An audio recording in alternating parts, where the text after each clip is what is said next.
Storytelling, robo por diversión. Kino, un joven de 22 años de edad, alto, rubio, con tatuajes en sus brazos, uno en específico, el nombre de su padre fallecido en la muñeca derecha de su brazo, con una posición económica privilegiada, estaba aburrido de su vida rutinaria, así que decidió experimentar nuevas emociones, por lo que comenzó a frecuentar jóvenes que se dedicaban a lo malo, y en una de esas, Kino decidió realizar un robo con ellos. Llegó la noche. Kino, Isaac y Eder, junto con otros 3 muchachos, fueron al lugar por donde transitaba Martina, la víctima, que era una política dueña de la camioneta que robarían. Cuando la visualizaron, comenzaron a seguirla. Ella se detuvo a comprar en un Oxxo. Kino inmediatamente se bajó y con la pistola en mano derecha le acechó diciéndole que le entregara las llaves de la camioneta. Sin resistencia, Martina le dio las llaves a Kino y al tomarlas, sin pensarlo un minuto, subió a la camioneta y comenzaron la huida. Inmediatamente, Martina dio parte a las autoridades correspondientes y claro, al ser influyente, se comenzó la búsqueda de la camioneta y el carro que Martina vio cuando bajó Kino con la pistola en mano. Este carro era un Mazda 6 color blanco. Al darse cuenta, Kino, por pertenencias que iban en la camioneta de Martina, de quién era la camioneta, ordenó que inmediatamente llevaran al taller donde se guardaban los carros robados la camioneta. Y en ese momento, Kino se pasó a conducir el Mazda buscando llegar a su casa. Ya se habían radiado entre los policías las características físicas de Kino que refirió Martina para que pudieran detenerlo. Una cuadra antes de llegar a su casa, Kino fue interceptado por los policías que buscaban la camioneta. Aquí inició el proceso penal del caso Kino. Al marcarle el alto a los policías a Kino, este preguntó al tanero por qué motivo le estaban deteniendo.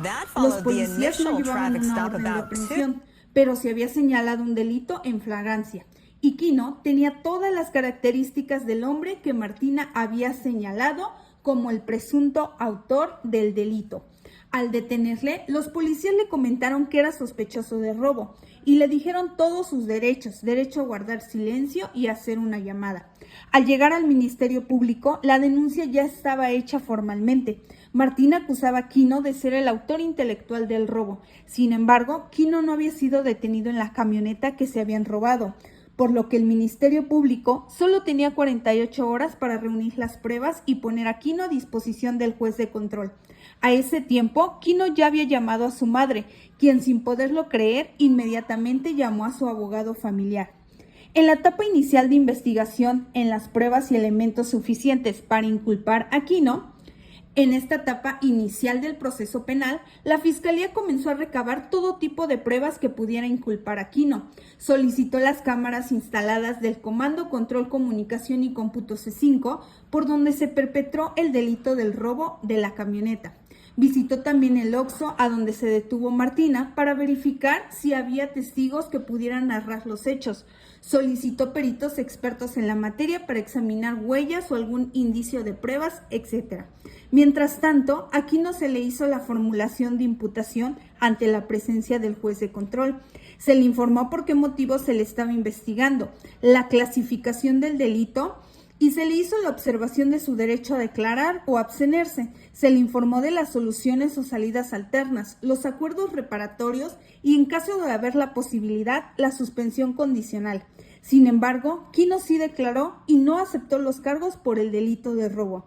Por tales motivos, y habiendo analizado las pruebas que reunió el Ministerio Público, el juez de control determinó que Kino debía ser vinculado a proceso para que mediante el juicio se determinara si era culpable o no.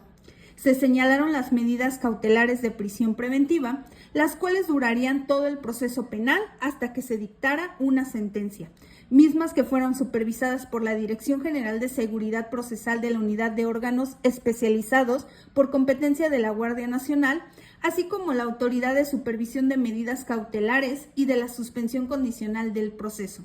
En la audiencia de cierre de investigación se determinó que se iniciaba el juicio. En la etapa intermedia del caso Kino, se notificó a todas las partes el escrito del Ministerio Público. En este caso, la víctima o ofendido de nombre Martina se constituyó como acusador coadyuvante para el caso de ofrecer datos y medios de prueba para robustecer las pretensiones ministeriales y acreditar la reparación del daño en cuanto a su monto.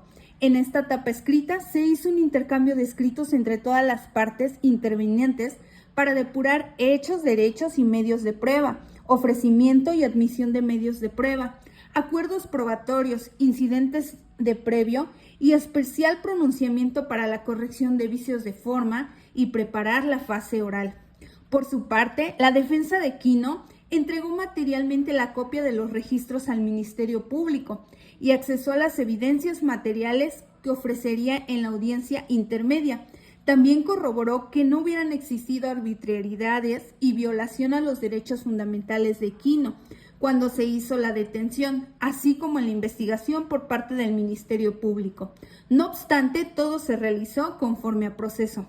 Por otro lado, el juez de control admitió y desechó pruebas que consideró pertinentes para todo el procedimiento penal de Quino. Se cercioró de que no haya habido violación a los derechos fundamentales de Quino y posterior dictó auto de apertura a juicio, una vez que se notificaron a las partes, concluyendo la etapa intermedia. En la etapa de juicio oral y final del caso Quino, al llegar el día del juicio, todo parecía tenso. En la tribuna, el juez encargado de presidir la audiencia. Del lado de la fiscalía, la víctima, Martina, que reflejaba coraje y desesperación. También se encontraba ahí mismo el asesor jurídico, el Ministerio Público y detrás de ellos los testigos peritos, policías, etc. Del otro lado se podía ver a Quino, el imputado.